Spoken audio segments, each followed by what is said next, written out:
અમરેલીમાં એસબીઆઈ ગ્રામીણ સ્વરોજગાર તાલીમ સંસ્થા દ્વારા સીવણ વર્ગનો શુભારંભ કરવામાં આવેલો છે। અમરેલીમાં એસબીઆઈ ગ્રામીણ સ્વરોજગાર તાલીમ સંસ્થા દ્વારા ગ્રામીણ વિસ્તારના ભાઈઓ બહેનો પોતાના પગભર બને તેવા હેતુથી જુદી જુદી નિઃશુલ્ક તાલીમ આપવામાં આવી રહી છે। ત્યારે બહેનો માટે સીવણ વર્ગ તાલીમનો શુભારંભ કરવામાં આવેલો હતો। ગ્રામીણ સ્વરોજગાર તાલીમ સંસ્થા ખાતે જિલ્લા વિકાસ અધિકારી PB Pandya, lead bank manager Bipin Solanki, સંસ્થાના નિયામક શૈલેષ મેઘાણીએ તાલીમ વર્ગનો આરંભ કરાવેલો હતો। અહીં જિલ્લા વિકાસ અધિકારીએ સંસ્થાની આ પ્રવૃત્તિને બિરદાવેલી હતી। સંસ્થાના નિયામક શૈલેષ મેઘાણીએ વિવિધ રોજગારલક્ષી ઉદ્યમશીલ વિકાસ પ્રોગ્રામ અંગે માહિતી આપેલી હતી। અહીં બહેનો 30 દિવસ સુધી સીવણની તાલીમ મેળવશે। તાલીમ પૂર્ણ થયા બાદ તમામ બહેનોને પ્રમાણપત્ર એનાયત થશે।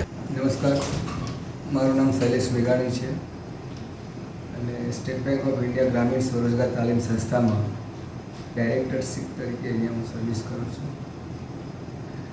આ સંસ્થા બેંક અને ભારત સરકારના સંયુક્ત પ્રયાસથી ગ્રામીણ અર્થવ્યવસ્થાને મજબૂત કરવા માટે ગ્રામીણ સ્વરોજગારલક્ષી તાલીમનું આયોજન કરતી આવી છે અને કરે છે। આ સંસ્થાની અંદર વિવિધ પ્રકારની સ્વરોજગારલક્ષી તાલીમ આપવામાં આવે છે। યોગ્યતા સરકારશ્રીના ધારાધોરણ મુજબ નક્કી કરવામાં આવે છે।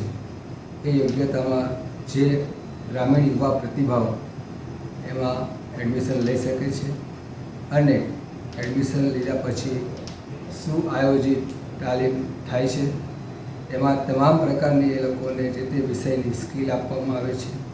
એમાં સોફ્ટ સ્કિલ પણ આપવામાં આવે છે અને વિવિધ પ્રકારનું સારું એવું જ્ઞાન આપવામાં આવે છે। બેન્કિંગ વિશે શીખવાડવામાં આવે છે। સોફ્ટ સ્કિલમાં ઘણા પ્રકારનું એ લોકોને મનોવૈજ્ઞાનિક દૃષ્ટિકોણથી ઘણા બધા અભ્યાસ કરવામાં આવે છે।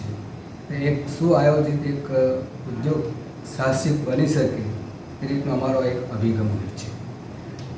બીજું ખાસ એ જણાવવાનું કે આ સંસ્થા તાલીમ આપ્યા બાદ એ લોકોને પોતાના ગામની અંદર અથવા અન્ય કોઈ જગ્યાએ પોતાનું નાનું એવું સ્વરોજગારલક્ષી યુનિટ ધંધાકીય એકમ એ સ્થાપી શકે। કે આગામી 15મી તારીખથી અમારી સંસ્થામાં બ્યુટી પાર્લર મેનેજમેન્ટનો કોર્સ ચાલુ થઈ રહ્યો છે।